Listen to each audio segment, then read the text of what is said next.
cheat other people here, lakini iko Mungu anaangalia, anaona. Let us be fair and just to our fellow human beings. Wale DL umetutendea mema, ulitusaidia, tukutendee mema. Huyu DL wakati tulikuwa na matatizo sana, wakati ya kutafuta kiti cha urais, mimi nilipokuwa named kama running mate, alinisaidia kunikodishia ndege, kunipatia mafuta, alinisaidia huyu. And I can never disown him, niseme simujui. Kwa sababu katika pahali nimeketi, pahali nimefika, alichangia. And that is on record. Na itakaa namna hiyo kwa zile siku zote Mungu atatuweka uhai. And that is the truth.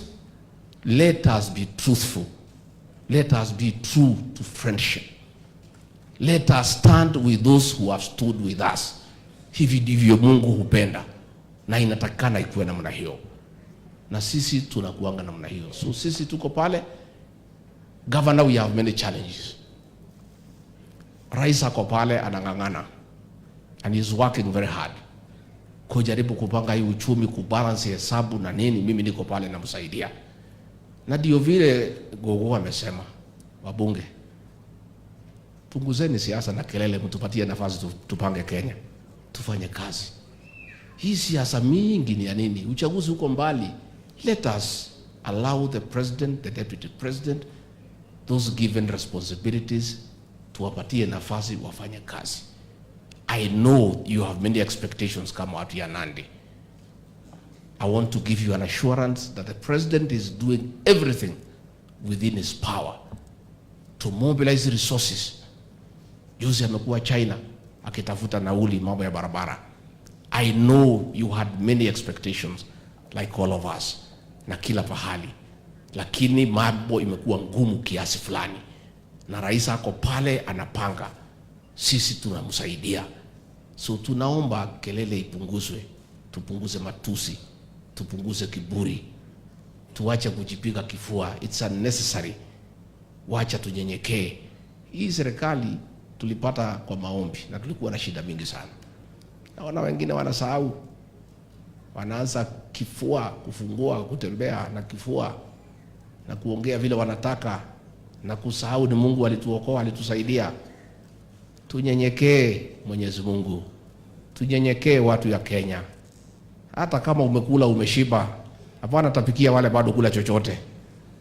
Watapata nafasi yao hata hawa kule. Siko namna hiyo. Kama umekula umeshiba, funika tumbo. Hapana tapikia wale bado kula chochote. Wacha kila mtu atapata nafasi yake. Let us be humble. Let us exercise humility in leadership. Because sisi, President William Ruto and I and our government are a product of prayer.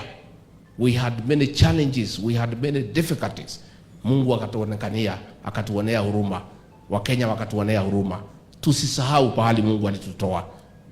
Tunyenyekee Mwenyezi Mungu. Tunyenyekee Wakenya. Tufanyie Wakenya mema na tuwatendee haki. Na tukifanya namna hiyo itakuwa vizuri.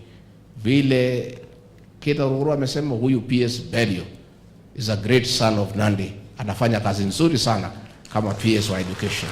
I work closely with him and he's a very committed public servant.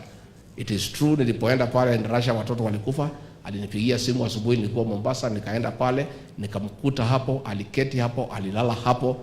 PS well done, na vile rais ameagiza nyinyi kama wizara, please carry out inspection on safety ya hizi dormitories iko kwa mashule.